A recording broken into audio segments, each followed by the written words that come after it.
We're kind of like doubting Thomas. Remember the story of doubting Thomas?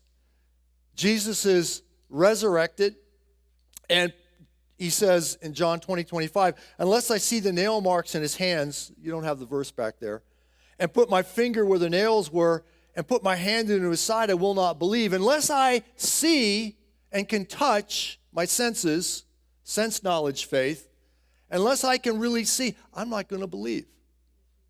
And so many of us are like Thomas. We've heard the stories. We've heard about Jesus being raised from the dead, walking amongst witnesses, and believe, or think we believe he's coming again. I don't know. People have different perspectives, right? And yet all this evidence, and many yet sort of struggle with belief and trusting.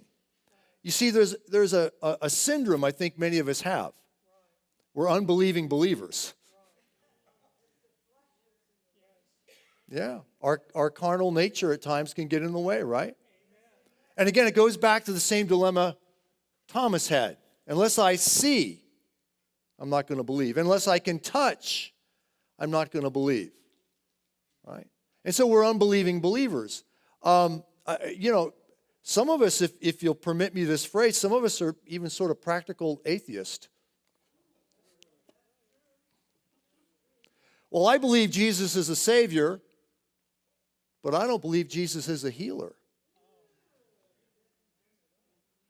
I believe Jesus is a provider. I'm not so sure Jesus is a miracle worker. Right? It's like a form of practical atheism. Again, we say we believe, but do we really believe? And so that's the challenge for us. Have you ever heard the expression, faith is blind?